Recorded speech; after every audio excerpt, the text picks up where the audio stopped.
Dr.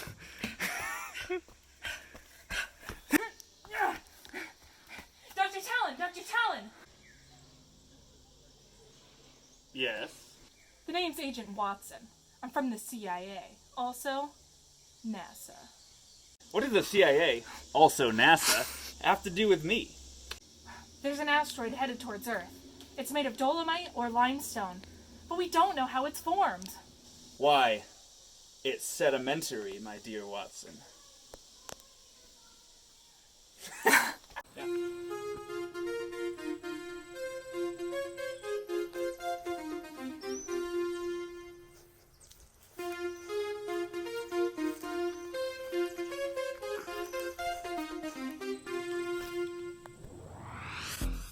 Gina and I just got back from our trip to Maquoketa Caves State Park. It is located in Jackson County and is part of the Silurian bedrock formation of Iowa. This means that it was formed around 420 million years ago as part of one of the many shallow seas that covered Iowa over the years. It is also in what is called the driftless region of America, which escaped getting flattened and pulverized by the glaciers of the Ice Age. As a result, the sharper, more delicate rock formations we will see later on managed to remain preserved over time. To say that the state park is out of the way is a bit of an understatement. On the way to the caves, we went down dirt roads barely marked on any map and passed, funnily enough, a haunted mansion. Maquoketa Caves State Park. Heading on in. We parked at a little parking lot, and as you can see, there were a lot more people there that weekend than we expected. The state park has two main looping trails. For today's visit, we went and took the lower loop first to see large caves and some other features, and then we took a small dip into the orange upper loop to see balanced rock, a bit of a geological oddity. Okay. Yeah. Alright, yeah, so this rock comes from the natural landscape. It should be dolomite. I will test it right now using this rock. This rather inconspicuous rock. We're getting close.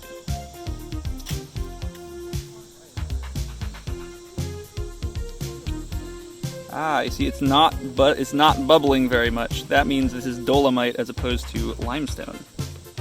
All right.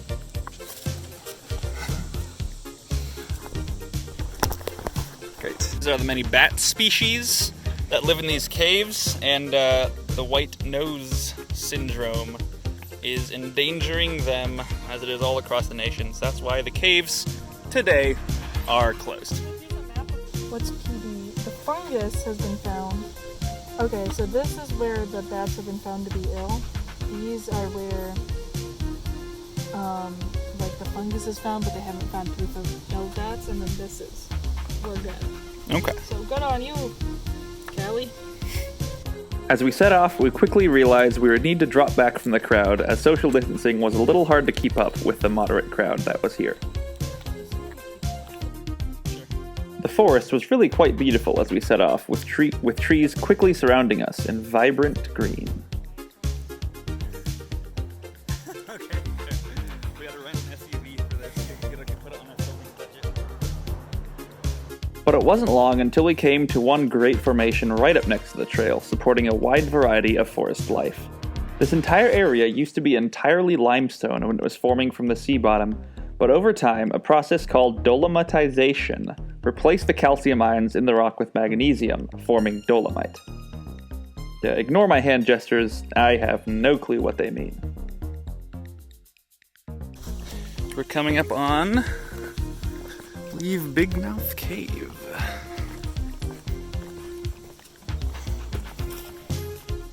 Fortunately, the cave is closed. Those people are breaking the law.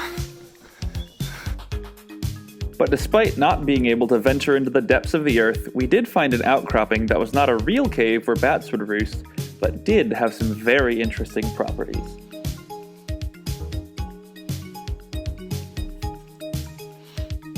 As you can see, the entire surface is littered with pockets and large cavities. Geologists have a few theories as to why these formed here, but so far they think it is a mix between erosion after the surface was uncovered, as well as a natural process that happened during dolomitization, where more soluble limestone pockets trapped in the dolomite dissolved and drained away rather than turn into dolomite. But it wasn't long until we glimpsed and were drawn into the maw of the breathtaking natural bridge. Surprisingly, considering its size, it wasn't always a bridge. The bridge as we see it today was actually the roof of a giant cave. Erosion in the last million years weakened the cave until giant sections collapsed inward, forming the floor of the valley we just walked through.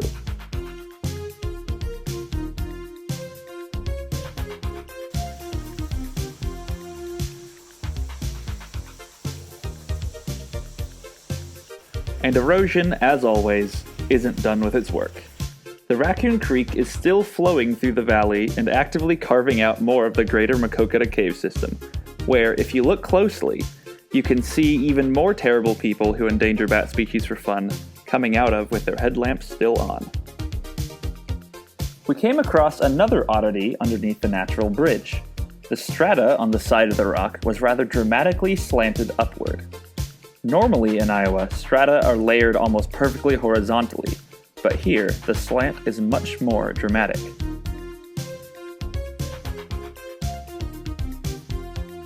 Geologists have discovered that this area is a carbonate mound. Back in the Silurian period, sediment formed a mound in the seafloor for some reason, which elevated the seabed to warmer, more sunlit waters. Life was attracted to the sunlight, and coral-like reefs formed on the mound, building it up even more. Over time, this elevated mound that supported life grew to huge sizes, built up of carbonate mud and skeletal remains of old life. So, this angled strata we see is due to the sloped layers of sedimentary material formed from these coral reefs. An easy thing to miss, but it tells quite a story. Finally, before we left, we had to see the famous balanced rock. Despite its precarious-looking nature, it was quite stable while we were there, and we're pretty sure we didn't hear anyone getting crushed by it as we left. Interestingly, the rock and the formation it sits on are from two different epochs of the Silurian period. The rock that fell here was formed 3 to 7 million years after the formation that it eventually landed on. As I zoom in with my hand lens here, you can see different grain sizes, surface detail, and even color.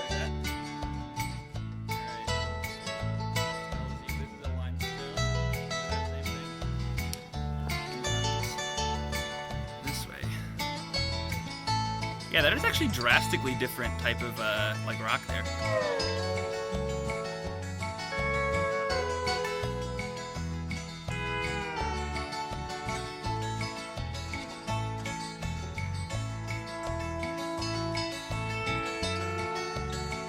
Since going in the caves was prohibited, we decided that we had seen enough of the park to leave satisfied.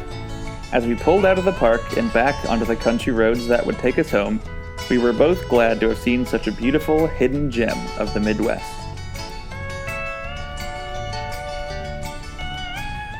But of course we had to get some ice cream.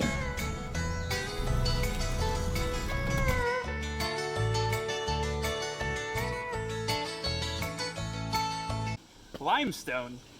I'm a Maquoketa sample.